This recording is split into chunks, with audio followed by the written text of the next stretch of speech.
Hello, everyone. Welcome back to another episode of the podcast, Field Goals and Forecast, from inside the radio station on 88.3 FM The Buzz, St. Bonaventure, New York, on Afterthought Sports YouTube channel. I'm Ryan Adio, joined by my lovely co-host James Derrick, and we've got a good slate of off-season stuff to talk about. I would say today, there's been some decent free agency news, and then we're gonna do a 2024 redraft from this year, which I think is gonna be kind of interesting.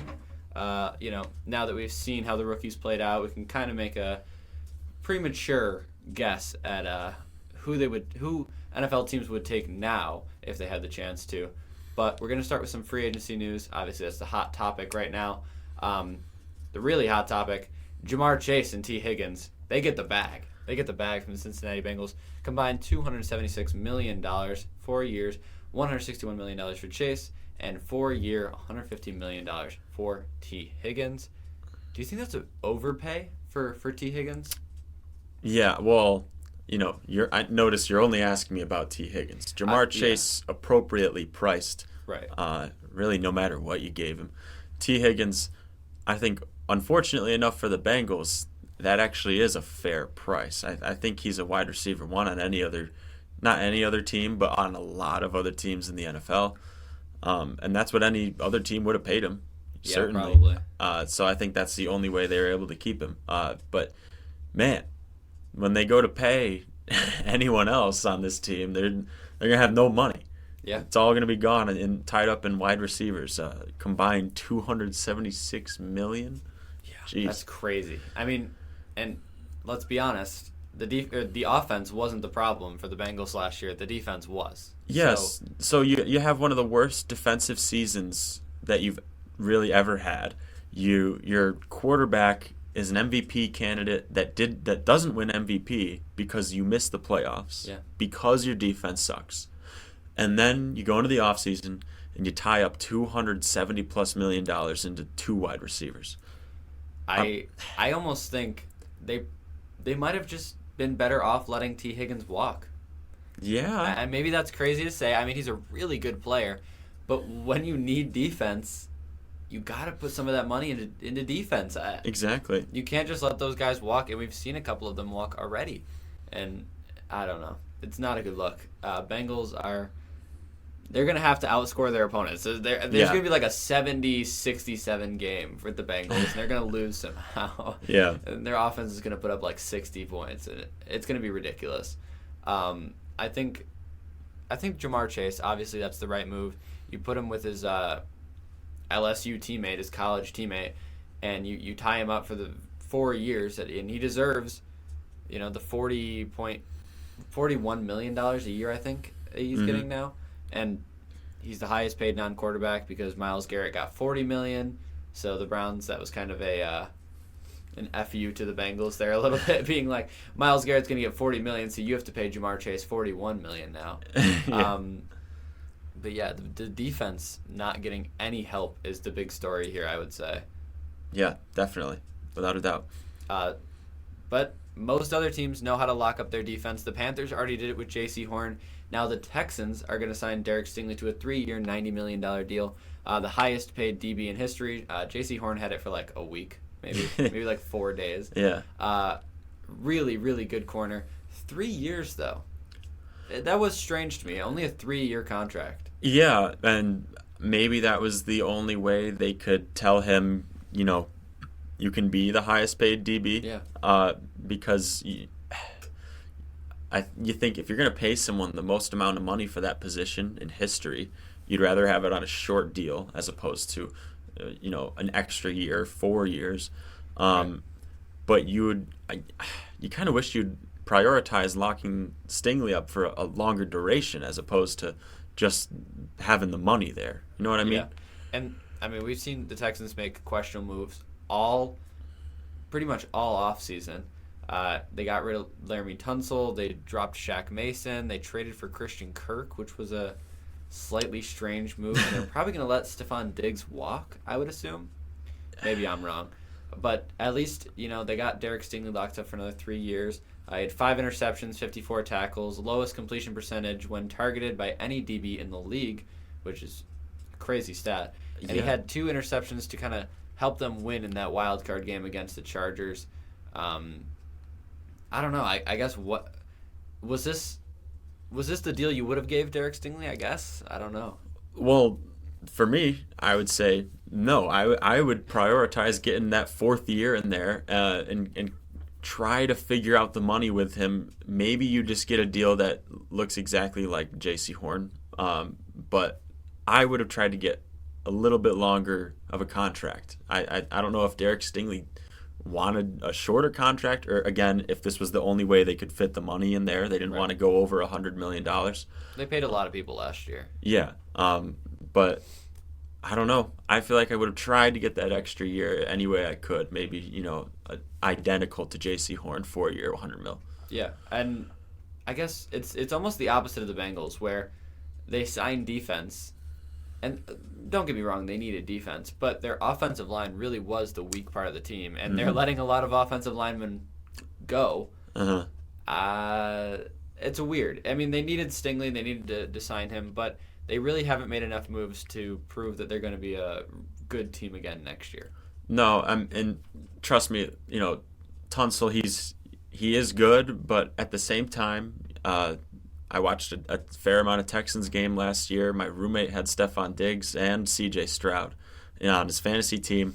Crazy. He had a lot of holding penalties. If I'm not mistaken, one of the most in the league, the Texans O-line as a unit, and Tunsil in particular wasn't, a shining star in that category himself. But still, maybe going out with the old and with some new. I don't know what they plan on doing in the draft, but yeah, I mean, I completely get it. You are correct. He had 19 penalties, league leading 19 penalties, 12 false starts, 3 illegal formations, 2 holdings, and an ineligible man downfield violation. That's what NBC Sports tells me.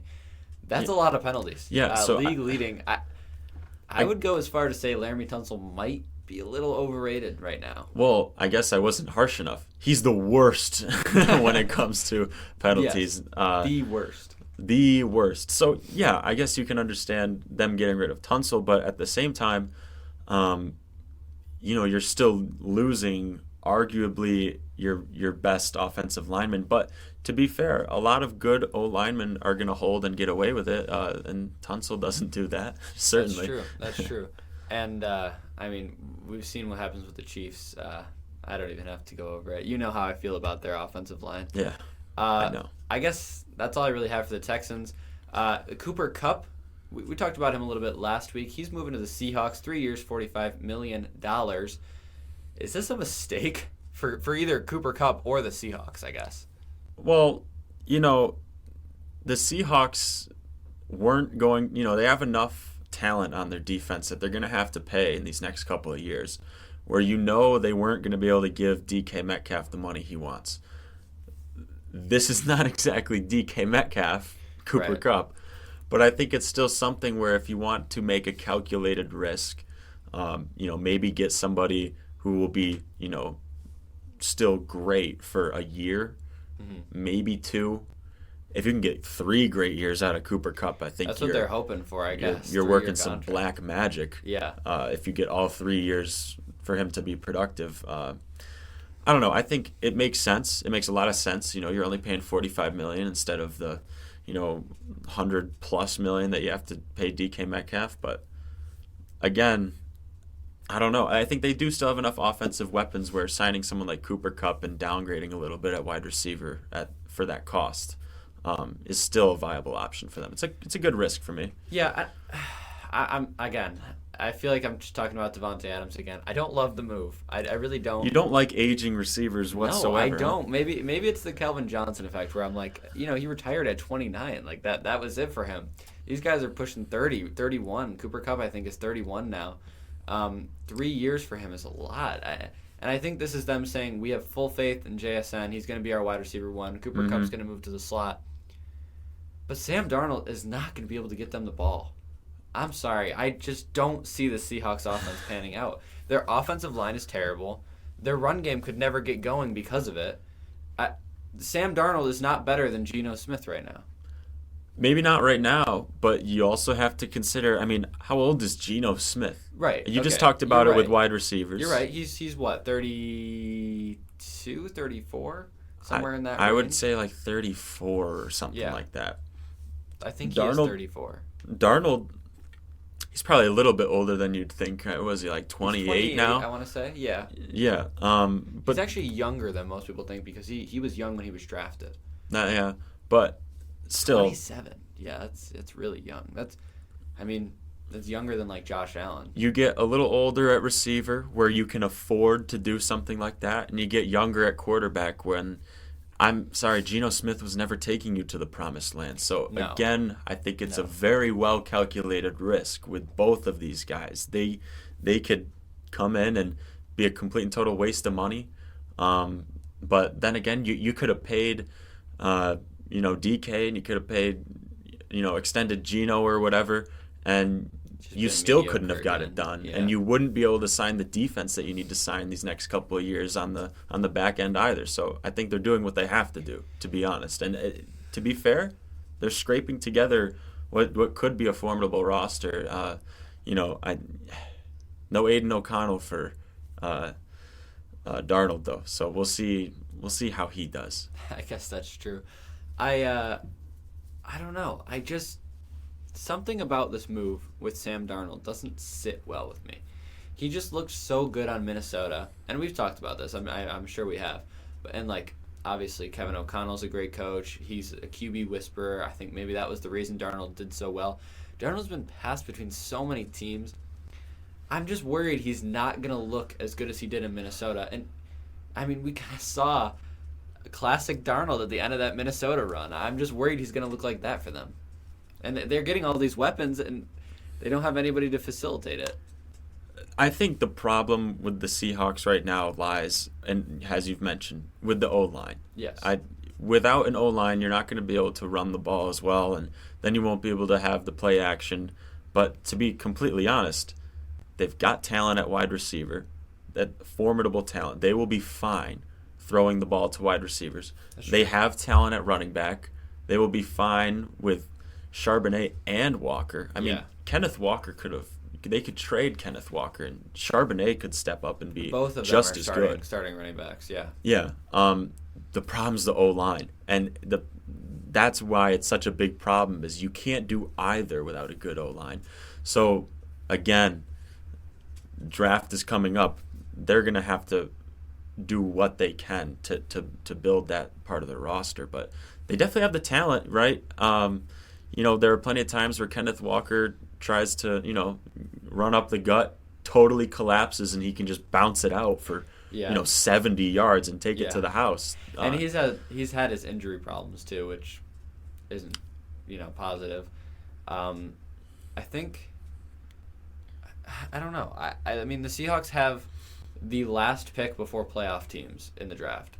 They have like the very latest you can have of a pick for a non-playoff team. They're gonna have to make something up. Maybe it's an O lineman, maybe it's more defense. I don't know. I haven't really thought that far in advance yet. But when we have our mock drafts, I guess you'll see. Yeah. Our next big move here, I guess, Joey Bosa to the Buffalo Bills. How about that one? Hey, I'm I happy. like it. I love it, actually. He's 29. I actually thought he was a lot older for some Wow, reason. 29, huh? He made the Pro Bowl last year, although realistically, I don't think he deserved it. He's had a couple back-to-back off years. Like, he's still good, but he's just not the Joey Bosa we saw early in his career. Yeah. And a lot of that has to do with staying on the field. I Yes. mean, he just hasn't put up the year-long statistic, the sack numbers that you want. He's not going to do that if he doesn't stay on the field. I don't know if he's going to be able to do that again. Regardless, I think if he plays, almost every game for the Bills, you're happy, regardless of what he does. I would just like to have him in that clubhouse, maybe be a mentor to some of the other guys. 1 year is what I'm happy about, though. I'm really happy we're not locked into 2, 3, 4 years with another Von Miller situation. Yeah, and you're right. Another Von Miller situation would be a disaster, an actual disaster. 1 year, $12.6 million. That feels like nothing. That feels like we got him for cheap. And one of those reasons I think we did get him for cheap is because he's ready to win. Joey Bosa is ready. He's in that part of his career where he's ready to win. He said, Josh texted me. This is an actual quote from him, apparently. All right. Josh texted me that if we do what we set out to do, we can be immortalized in this town. And that's what it's all about, winning a championship. And that's why I think people are here. He is ready to win. He's ready to be immortalized in Buffalo. What a strong quote. What an awesome thing to say in your first couple of days. I know, right? Josh knows exactly what to tell these guys. But again, this is the kind of deal, 1 year, 12.6, where it kind of seems like Joey Bosa, first day of free agency, flew to Buffalo, walked into the front office and said, I want a job here. Yeah. You know what I mean? Yeah. I mean, he could have gone, I don't know, let's say the Browns, the Titans. He probably could have got more money. Probably could have been. Even the 49ers. He could have gone to the 49ers and got more money. Yeah. But they're not in a win now mode. The Bills are in this win now mode. We're signing so many players to be in this championship form. I think Bosa is just another key piece of that. The only thing I would say is if the Bills want to really utilize him the way that he's meant to be utilized, they need some nose tackles. Ed Oliver's good, but not good enough. They need someone to take the pressure off him on the edge, and that's the only way we're going to see vintage Joey Bosa. Yeah, and I know, we signed Mike Hawk, which is another thing that we have to bring up. Larry He was going to be someone who could play anywhere, maybe even be someone who slides in at nose tackle, like you mentioned, but he's not going to play for at least 6 games to start the season. Him and Larry Ogunjobi, who has proved to be a good nose tackle, which now we can't even use him because he decided to use some steroids, and we knew about that. The Bills knew about that, and they still decided to sign him. Why? Maybe these guys are pretty much investments, right? As long as you have them for the last couple of weeks, not even last couple of weeks, you still get them for a majority of the season, both of these guys. But 6 weeks is not a short time span. No. By any stretch of the imagination. That's a third of the season. Yeah. We'll definitely miss these guys for the first 6 weeks. But again, we're still going to have them for 10 plus weeks of the season. And in all honesty, if we keep winning when the playoffs come, it won't be a third of the season. It will be less than that. Yeah, I guess that's true. I'm worried that those 6 weeks they're going to come back and they're just not going to look as good as because they're not used to practicing football. They're not used to playing football. I don't know. It's an interesting move, especially because Mike Hawk got such a large contract, 3 years, I think, to $28 million. I should have been suspicious of Mike Hawk, to be completely honest, because 311 pounds, and there's a clip out on YouTube. I don't know if you can put it on. I can find above, it. I'll find it. Where he presses DK Metcalf and makes a really nice play on the ball. He essentially played corner for a possession. There's no reason a guy not taking steroids should be able to press DK Metcalf and make the play that he did. I hope you could show it because people should be able to see this. I should have been suspicious as soon as I saw that. The people probably already saw it by this point, but yeah, that is a crazy clip. I have seen it. Yeah, I guess I didn't even think about that. I wasn't thinking. I was just like, wow, this guy's really athletic. I know, right? Little did we know he was taking the roids. Yeah, no way you can do that without steroids. But I mean, maybe Bean knows something we don't. He's signing guys who are already steroid up, and maybe they'll be better when they get back because of it. You don't know. I mean, I don't know. Anyway, our last bit of news here, free agency wise. I think this one kind of went under the radar. Might be one of the most underrated signings in this free agency. Azeez Ojulari to the Eagles on a 1-year, $4 million deal. Are you kidding me right now? The Bills couldn't have given this guy $4 million? Yeah, I know, right? This is kind of a similar situation where I think Azeez Ojulari, as soon as free agency started, got on a plane, went to Philadelphia, and said, I want a job. Yeah. And that's the only team he accepted an offer from. And they were like, he played for the Giants, so that makes enough sense. He probably didn't even need a plane. But still, He drove. He drove to Howie Roseman's house and was like, hey, whatever you tell me, I'll sign it. All right, just give me the contract. I'll put my name on it. I think he's a good player right now. He was a little underwhelming playing for the Giants, obviously.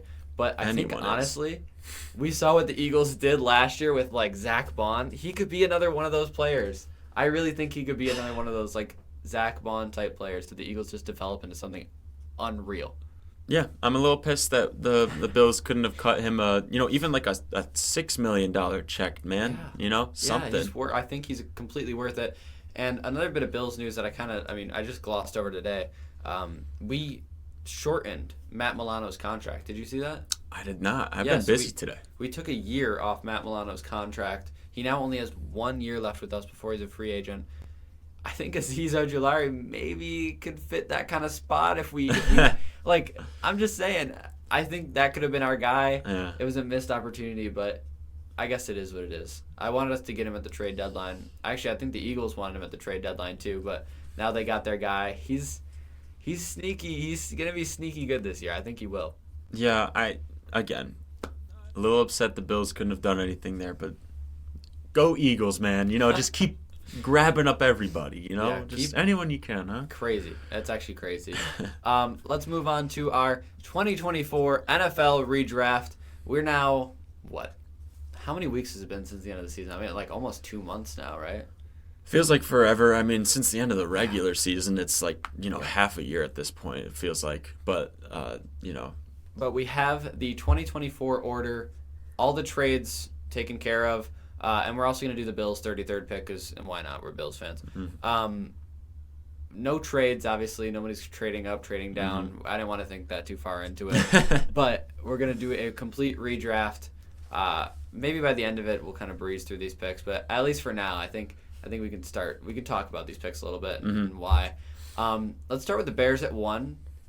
I have them staying, taking Caleb Williams, just doubling down on the pick they took. I think he could develop into something really great if they give him this O-line that they just got in free agency. I think they may as well just stick with Caleb Williams. I know Jaden Daniels played better this year, but what can you say, Yeah, I to be a little different, I took Jaden Daniels with the number 1 for the Bears. It's respectable. It is. I think there's a definite possibility that Dan Quinn was a strong reason for Jaden Daniels' success on the Commanders, and there's a chance he might not see as much success for the Bears. Right. And maybe, Caleb Williams could flip into that spot. But I don't know. Jaden Daniels obviously had the better year. I think if you just want to go off of who had the better year, it's that's Jaden what I've been Daniels. doing for a lot of the players. I mean, I guess I'm going a little bit on, like, their ceiling, how good they can be in the future. Caleb Williams definitely has a very high ceiling. Definitely. I mean, not that Jaden Daniels doesn't. I just think in the scheme that it is, I think either way, whether Caleb Williams goes to the Commanders or Jaden Daniels goes to the Bears, I think it is what it is. Like, it could go either way. Honestly, there's a strong chance that, the owner of both teams, given what they know now, would still double down with what they've got anyways. So. And then I'll take Jaden Daniels at 2. I mean, it's not much of a redraft yet. So. Yeah, and same thing. I'm going to go Caleb Williams at 2 for the Commanders. We just talked about it. Not much more to say there.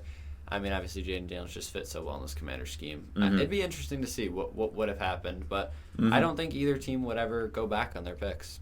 But I do think the Patriots go a separate way here. I do think, just based on success, I think the Patriots go with Bo Nix here at 3 over Drake May. I think if you were at like a press conference and you asked, the Patriots if they would change anything about their quarterback situation, they'd be, they'd give the political answer. They'd say, "Oh, we're happy with Drake May, everything." Yeah, but I mean, they should be, but still. They have Bo Nix posters up in their bedrooms. Yeah. Okay, they wish they had picked Bo Nix for sure. He shined this year, no doubt about it. I completely agree. I mean, just based on this year, I think it'd be hard to argue picking Drake May over Bo Nix. At the time, it felt like such a crazy thing to say. You know what I mean? Yeah. The fact that even Bo Nix was a first round was crazy to me at the time, because everyone had thought of him as like this second, third round guy, and now I'm like, well, honestly, he could go 2. I mean, You say Jaden Daniels goes to the Bears 1, Commanders take Bo Nix. Like that's not a crazy thing to say. You could definitely make the argument. The thing is, like, I remember watching the draft and just being like, man, who on earth would take Bo Nix? Yeah. He's like, he's a little older, and I think that's also a big reason that you take someone else. But still, I mean, hindsight is 2020. It really is. I think this is an obvious number 3, Bo Nix, arguably, like you said, number 2. Yeah, I think maybe this is a controversial pick, but for Cardinals at 4, I don't have them taking this. This is the really big one, I would say, for me. I don't have them taking Marvin Harrison Jr. anymore, and I don't have them taking a wide receiver at all. I think they realize, hey, our O-line is terrible.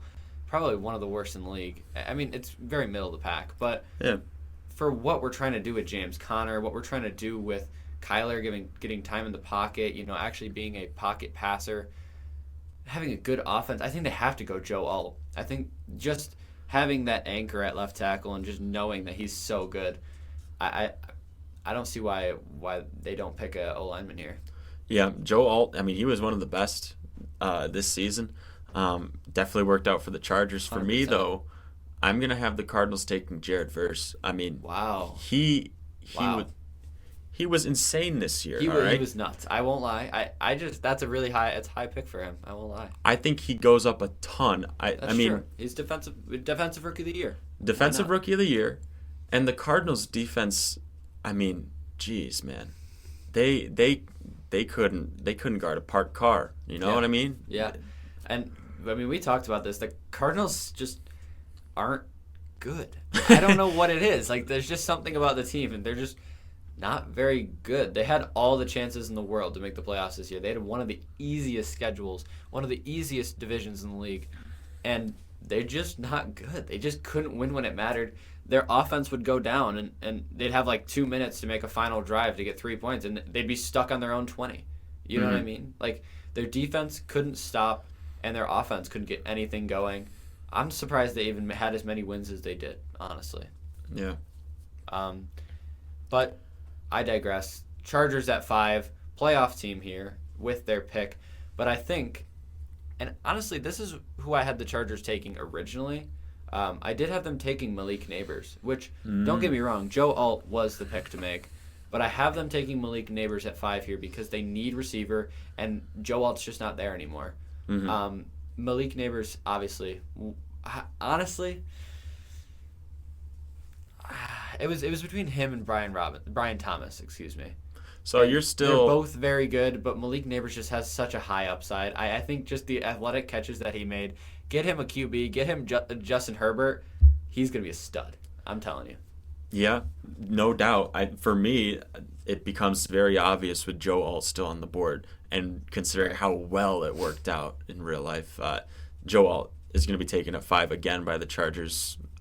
Yeah. I don't think anyone should disagree with me on that. If anyone's going to disagree with me on it, maybe you would disagree and say he should have gone to the Cardinals at 4. Yeah. I think that's really the only problem that I should have. Yeah, I mean, I think 4 is the earliest Joe Alt could have gone. All 3 of the top 3 needed QB bad. Let's move on to Giants at 6. The pick they made this year wasn't bad. Malik Neighbors, that's a great pick. I think they still do need receiver, so they are going to take Brian Thomas for me. He's the second best wide receiver, pushing first best receiver. Just based on this year's stats, he's the best receiver. But we're talking about like athleticism, how well they played. You had Daniel Jones as your QB. I think Malik Neighbors is just a little bit better. He just has that edge for me. But Brian Thomas, close second. And I think the Giants aren't getting a bad player. It's a really good pickup for them regardless with Brian Thomas. Definitely. I have the Giants taking Malik Neighbors here. Malik Neighbors is still on the board for me, so there's no reason the Giants wouldn't do the same things they did in real life. Yeah. You know, kind of both of us agreed, although we didn't talk about it when we made these lists, that Marvin Harrison Jr., although he has the athleticism and kind of that eye-popping catching ability, and even the route running, honestly, when you look at him, there's no reason to believe that he isn't a total stud. Yeah. But given what Malik Neighbors did with the Giants this year, there's no reason to say that he's not the bona fide best wide receiver in this class. Don't get me wrong. I mean, Marvin Harrison is very, very good, right? I think we can all agree on that. He just didn't show me enough this year. You know, there were times where I mean, he's open, but he just doesn't get the ball. It's hard to argue that he's better than Malik Neighbors and Brian Thomas right now. Yeah, especially when he had, you could argue, better quarterbacks than both of those guys, and he didn't put up the stats that they did. So yeah, it's a good point actually. I mean, maybe Trevor Lawrence is better than Kyler. Got it. You could make that argument. That's just not a discussion I want to have. I know. Honestly. Why are we splitting hairs? You know. Right. So they're both good for their own reasons, but they're also both bad for their own reasons. How about Titans at 7? Who do you have here? Titans at 7. I think this is where there's another team that needed a quarterback. I think Drake May fits in with the Titans at 7 here. Yeah, I mean, you took the words out of my mouth. I'm going Drake May here. Feels like, I don't know. It feels like a weird pick. Feels like Will Levis again. No, it's not quite, but it's not still. Will Levis level of like weird pick, but Drake May, like, I don't know, man. I maybe he's just not as good on the Titans. They need a QB though. I think they say, all right, we've seen this kid play now. We can say Drake May is a solid pick for them. Yeah, that's fine. Drake May kind of looks like he also might put mayo in his coffee.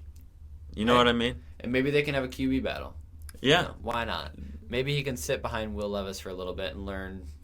I don't know. I don't know what he would learn. Like, that would be disastrous. Maybe I don't know. That'd be disastrous for his development. Yeah, honestly, it probably would be. Well, let's move on to Falcons at 8. I know you've got a different pick than I do, so you go. Yeah, mine, it could be a reach here, but I think he had a phenomenal rookie season, and there's no reason that the Falcons don't need some kind of edge rusher. Or, arguably they need a little bit more interior defensive line, but still, Liatu Latu would fit very well on this Falcons scheme. With how good the secondary is, you can finally get some pressure on the quarterback. I'll say it again. I love it. I love Liatu Latu coming out of UCLA when he was up for draft. I wanted the Falcons to take him, honestly, at 8. I actually wanted the Falcons to take any edge rusher, but I'm not mad with who they took, and that's why I have Michael Penix here at 8. I think he is the QB of the future. I love him. I think we need a QB now that we know Kirk Cousins absolutely blows. So I think we stick with Michael Penix here. I do have a little bit of an interruption here before we get to 9 through 33. Sure. Aaron Rodgers is closing in on a deal with the Steelers. What? He's getting close to a deal. It's a rumor. But reported by who? Rappaport. Oh, jeez. I think. That could be that's solid there. They're getting closer with Aaron Rodgers. Nothing really yet, but it does look like the favorites for Aaron Rodgers right now are the Steelers, which is interesting. That is interesting. So we have nothing to report yet, but I mean, I don't know about that. He was one of the destinations that people had circled for him. He kind of knew that or the Vikings. You pick one, yeah. Yeah. So I don't know how much that does for them. I'm not like, whoa, I'm blown away. Yeah, right. Let's just continue with the mock draft. Yeah, honestly. sure. I don't even have much to say. Bears at 9. I'm gonna take. Forgive me on this one. Talisi Fuaga. Is that right? I don't know how to say his name. I know he's a stud.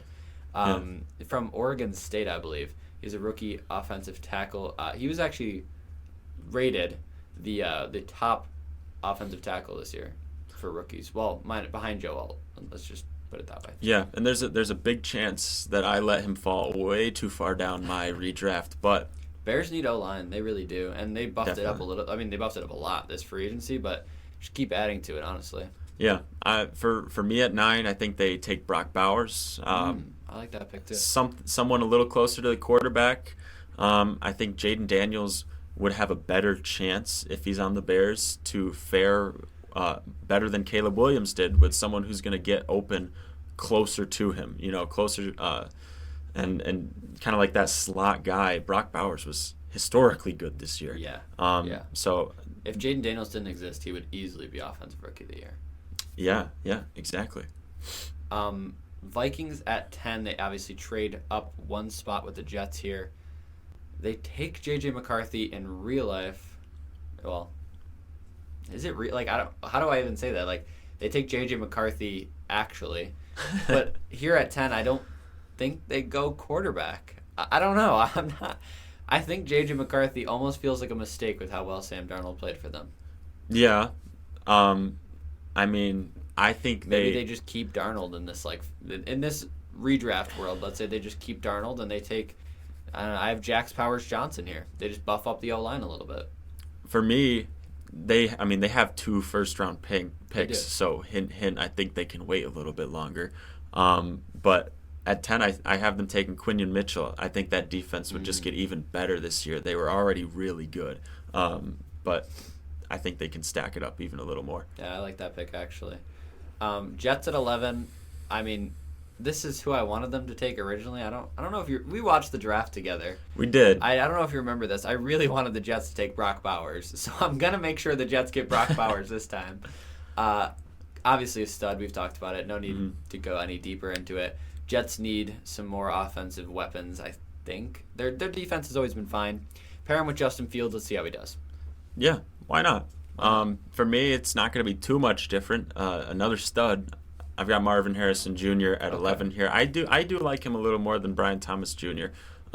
Just because, although Brian Thomas Jr. had a better season, it's just so hard not to notice Marvin Harrison Jr. when he's on a football field. You know who Marvin Harrison Jr. is, even if you've never watched football before. He's eye popping when he does get the ball. And I think this also eliminates the need for them to go trade for Devontae Adams. They don't need to do that anymore. That's true. If they, yeah. Arguably with Brock Bowers as well. Now neither the Raiders or the Jets have him. So you could even say, all right, now he's on the Rams. They need another receiver. I don't think it's a bad pick. Broncos at 12. Obviously, the Bo Nix pick is insane here. Yeah. But I think they still need a QB. I think they have to settle with J.J. McCarthy. That's who I have. I'm not psyched about it. I really am not. But I'm looking back and I'm like, they need a QB. Who else are they really gonna take? I mean, I guess you could argue no, you can't argue anyone else. I think J.J. McCarthy, I guess, would be the Broncos pick here. Well, for me, considering Michael Penix is still on the board, I would have loved to see Michael Penix on the Broncos. But I think they need a quarterback, right? Yeah. And he was really just the next best guy available. J.J. McCarthy slides a little further down for me. Yeah, I love that pick. I won't lie. Michael Penix on the Broncos, he's winning Rookie of the Year. It would have worked out. I don't know about Rookie of the Year. Let's not get crazy. Maybe. I mean, you're too high on Michael Penix, man. I love Michael Penix, man. He looks great. We'll see how he does next year. We'll see if all my hype is true or not. Yeah. Raiders at 13. Brock Bowers here. Again, a really good pick for them. But I have them taking Marvin Harrison since he's still on the board for me. They lose Devontae Adams. They might lose Jacoby Myers. Did they lose Jacoby Myers? Is he gone? I don't even know. It's a poor situation for Marvin Harrison, honestly. Poor guy just still doesn't have a QB. I feel bad for him. For me, this might sound a little weird. I'm going to have Ladd McConkey at 13 just because I don't think over Brian Thomas? And you'll see what I'm saying here. All right. I don't think they really have or really ever did have the ability to go for an X receiver, someone who's going to really, be taking your deep shots and stuff like that. I think McConkey lining up in the slot would have worked out a lot better for them because they don't have a quarterback that's going to push the ball down the field. Staying in the intermediate passing game would have been a lot smarter for them. I think if it was actually left up to the organization, they would have taken Brian Thomas Jr. I think Ladd McConkey's a much better fit, though.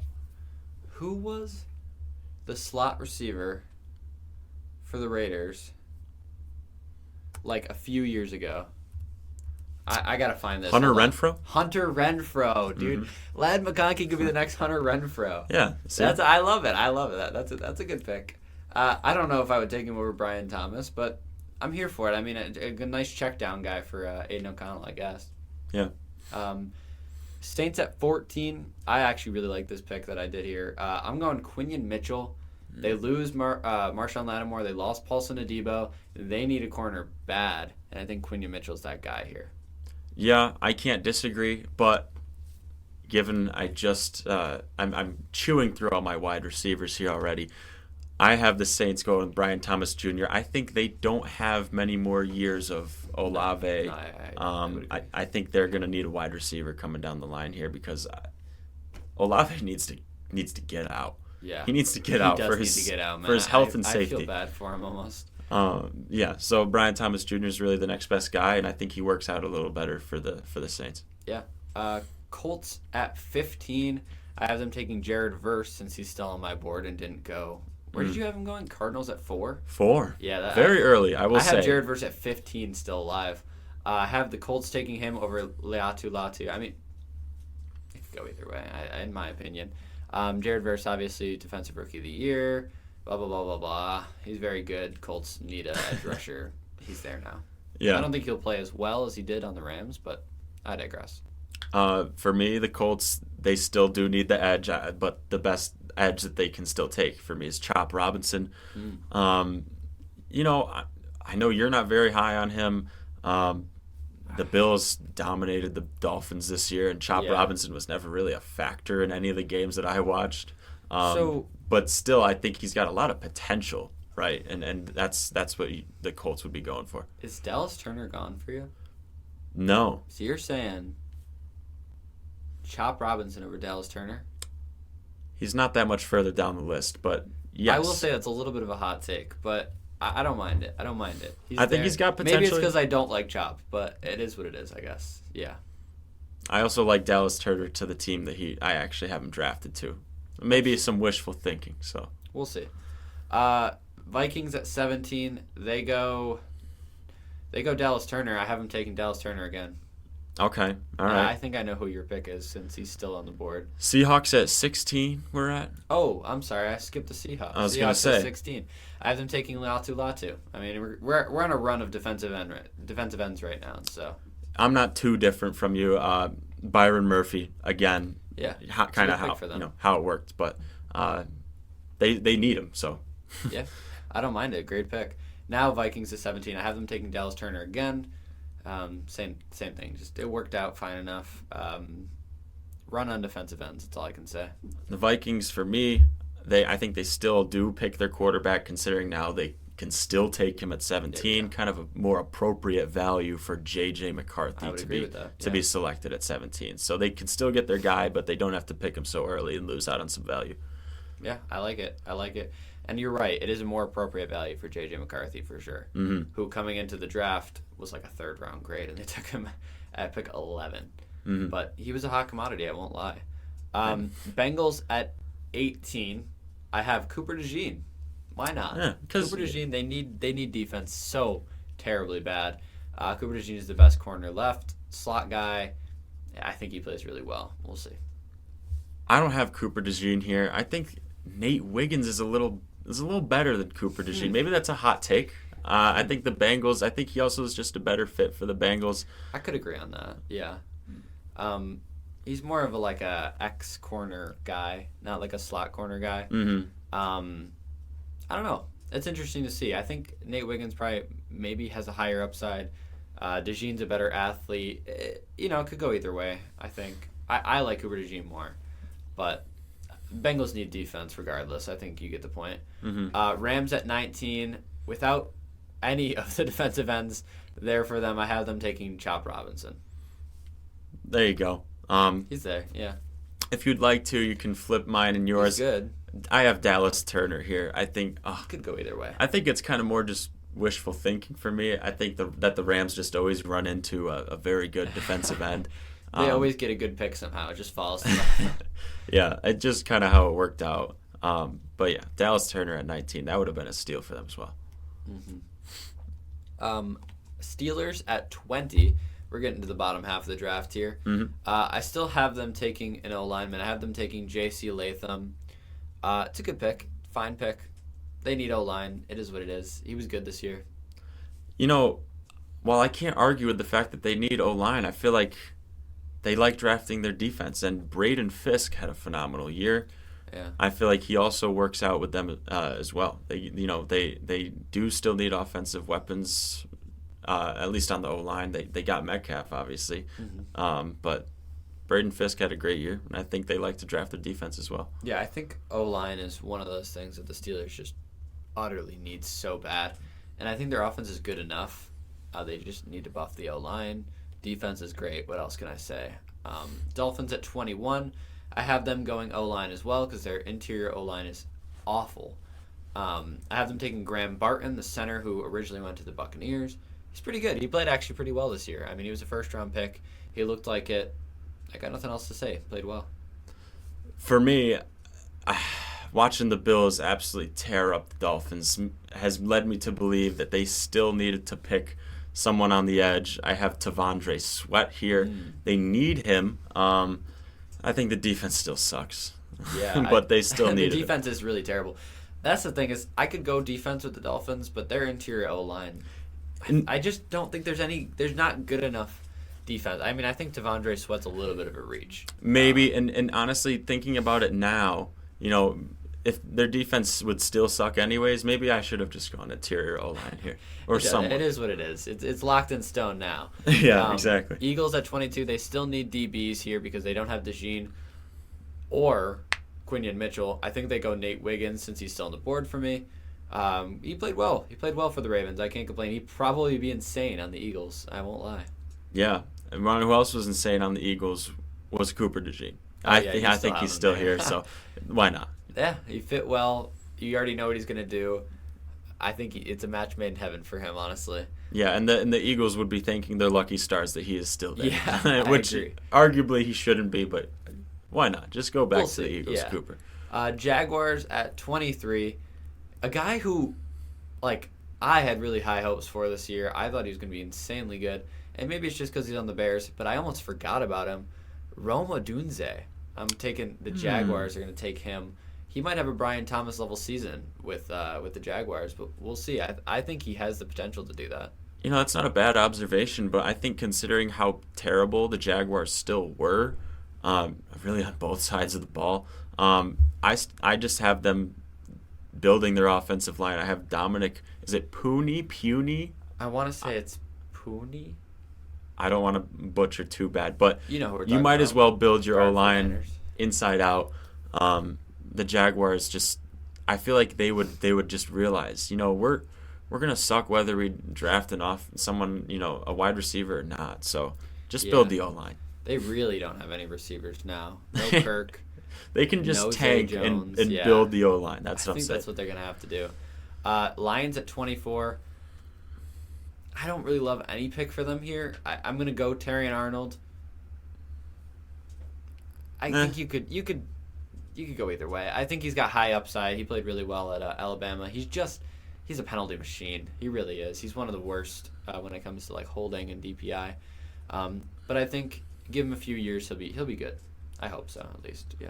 I think Kamari Lassiter would also have played pretty well on the Lions. He had a great season playing behind Stingley, right? Yeah. I don't know if being on the Lions is as good of a fit, or there might be a little more pressure on him on the Lions as there was on the Texans, where you get to play behind Stingley. But, so maybe it doesn't work out quite as well, but I think he's still got the talent and the potential where the Lions pick him at 24. Yeah, and the Lions lost not Carlton Davis. Who they lost one of their DBs. I can't think of his name right now off the top of my head. Maybe it is Carlton Davis. I don't think it is, but anyway, they lost one of their DBs. They need corner. I think they have to take a corner here and maybe reach a bit on Terrion Arnold. Packers at 25. I think the Packers undermine the fact that they need wide receivers so bad. They just undervalue it almost. I think they have to take Ladd McConkey here, and he's still there for me, so why not?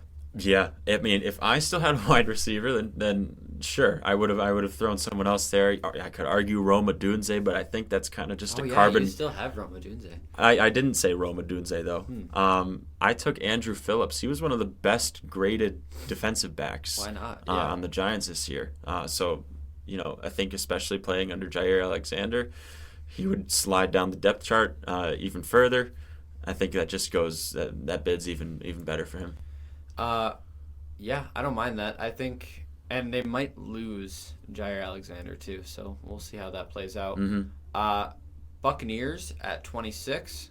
I have Zach Frazier. He's a center. That's basically just a comp pick for losing Graham Barton. I think they still need him. They're like a sub A, 1A, 1B, like best rookie center this year. So I think either way they're fine. I've got, and forgive me if I'm not saying his first name correctly, Edgerrin Cooper. Yeah. Another linebacker.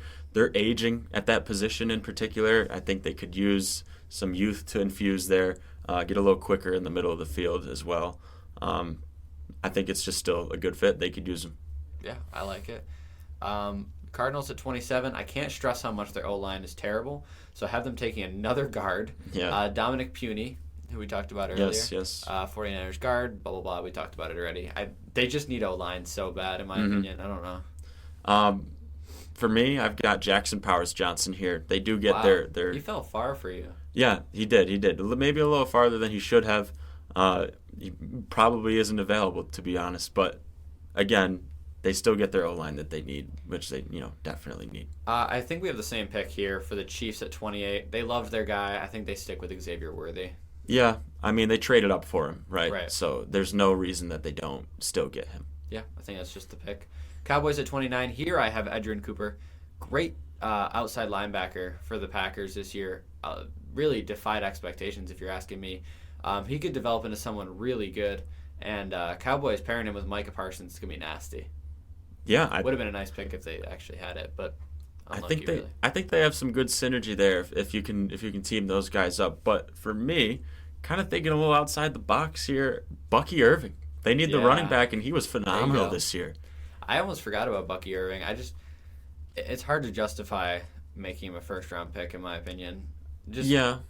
I mean, Cowboys need it desperately, so I love it. They could still, they're in a good position to draft the running back in this upcoming draft, but right. It frees up a spot where maybe they could, trade up or down, or even just get a better position, instead of drafting running back so early in the first round this year. All right. Ravens at 30. We got 3 more to go here. 4 more? I don't know if I'm counting 30 or not. Ravens at 30. Andrew Phillips. He's cornerback for the Giants. He was drafted in the 3rd round. Went really kind of under the radar this year because he played for the Giants. But he actually had a really nice rookie campaign. Top 3 in rookie corners this year. Why not? Why not, Ravens? Why not? Yeah, exactly. And they went, was it Nate Wiggins in real life there? I believe so. We keep saying real life. I don't know what to say. I don't know what to call it. In the actual draft. In the actual draft. Yeah, there we go. Is what I should say. 49ers at 31. Wait. Oh, you have more to say? You skipped me. Oh, I did? I thought... I didn't say that the Ravens take Talise Fuaga. Oh, there you go. Who wow. you had going much earlier. Wow. You had a lot of your O-linemen fall. Yes. Yeah. Maybe I shouldn't have had them fall as much as they did, but with him still available, I think the Ravens could use it. I think Lamar Jackson disguises the fact that they don't really have the best O-line. So you might as well build it up. Yeah. Now 49ers at 31. They took Ricky Pearsall here. I don't think he's a first-round pick, if you ask me. Mason McCormick is... He got shot, man. Look, I know his situation, but he was never really a first-round pick. I always thought he was going to go 2nd or 3rd round. But anyway, have him taking a guard here. They lost a few guards in free agency, so all right, they get it back. I guess I also could have gone for some more offensive line, but I have Mike Sainris still the cornerback for the Commanders. I think, they might end up... They do need corner quite bad, yeah. Yeah, and they also might end up losing Charvarius Ward as well. They're going to need it. Yeah, I agree with that. Final pick in the first round here, Panthers at 32. I have them sticking with their guy.